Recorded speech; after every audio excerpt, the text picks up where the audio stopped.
মুত্তাকি হতে পারবে, তাকওয়া অবলম্বন করতে পারবে, আল্লাহ ভীরু হতে পারবে, তাকওয়া অর্জন করতে পারবে, যা অত্র আয়াত দ্বারা বোঝা যায়। এবার আসেন রমাদান মাসের সিয়ামের এত গুরুত্ব কেন, এই মাসের এত গুরুত্ব কেন? আল্লাহ সুবহানাহু ওয়া তাআলা কোরআনুল কারীম সূরাতুল বাকারার 2 নম্বর পারার 6 নম্বর পৃষ্ঠায় আল্লাহ সুবহানাহু ওয়া তাআলা 85 নম্বর আয়াতে বলেন, শাহরু রমাদান আল্লাযী উনজিলা ফীহিল কুরআন। আল্লাহ বলেন, আমি এই রমাদান মাসে কোরআনুল কারীমকে নাজিল করেছি।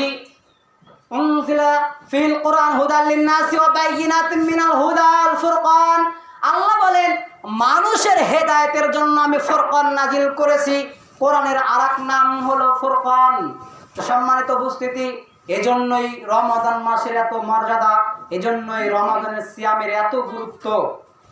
এবার আসেন রাসূল সাল্লাল্লাহু আলাইহি ওয়াসাল্লাম হাদিসের মধ্যে বলেন, মান সামা রমাদান ঈমানান ওয়া ইহতিসাবান গুফিরা লাহু মা তাকদ্দামা মিন যামবিহি।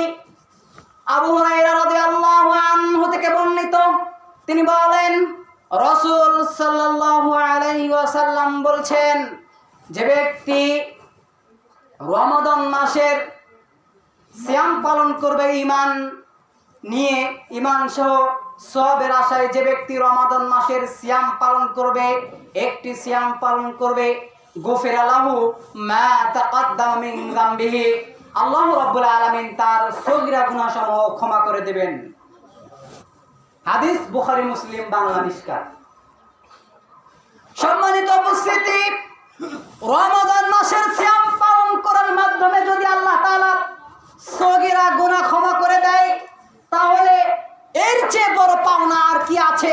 জি, এর চেয়ে আরো অনেক বড় পাওনা আছে, যা হাদিসগুলো বললেই বুঝতে পারবেন। সম্মানিত উপস্থিতি, বলছিলাম রমাদান মাসের এত ফজিলত কেন, কেন এই সিয়ামের এত গুরুত্ব, কেন এই সিয়ামের এত মর্যাদা? রমাদান মাসের মাহাত্ম্য গুরুত্ব কত দেখেন। যারা সিয়াম পালন করে তাদেরকে সংবর্ধনা দেওয়ার জন্য আল্লাহ সুবহানাহু ওয়া তাআলা এই মাস সম্পর্কে রাসূল সাল্লাল্লাহু আলাইহি ওয়াসাল্লাম হাদিসের মধ্যে বলছেন। আবু হুরায়রা রাদিয়াল্লাহু আনহু থেকে বর্ণিত, قال النبي صلى الله عليه وسلم إذا دخل رمضان فتحت أبواب الجنة وغلقت في النار سلسلة الشياطين। অন্য হাদিসে আছে ফুতিহাত আবওয়াবুল জান্নাহ। আবু হুরায়রা রাদিয়াল্লাহু আনহু থেকে বর্ণিত, তিনি বলেন, রাসূল সাল্লাল্লাহু আলাইহি ওয়াসাল্লাম বলছেন, যখন রমাদান মাস আগত হয়, যখন ইদা দাখলা রমাদান, যখন রমাদান মাস আসে, ইদা যখন দাখলা রমাদান, যখন রমাদান মাস আসে, ইদা দাখলা রমাদান ফুতিহাত আবওয়াবুস সামা ওয়া ফুতিহাত আবওয়াবুল জান্নাহ। যখন রমাদান মাস আসে, তখন আল্লাহ সুবহানাহু ওয়া তাআলা রমাদান মাসকে লক্ষ্য করে আসমানের দরজাসমূহ খুলে দেন। আল্লাহ সুবহানাহু ওয়া তাআলা ফুতিহাত আবওয়াবুস সামা এবং ফুতিহাত আবওয়াবুল জান্নাহ, দুই হাদিসে দুই রকম আছে। এবং আল্লাহ সুবহানাহু ওয়া তাআলা আসমানের দরজা খুলে দেন, এরপরে জান্নাতের দরজাসমূহ খুলে দেন। এবং অকুল্লিকাত ফিন্নার, আল্লাহ সুবহানাহু ওয়া তাআলা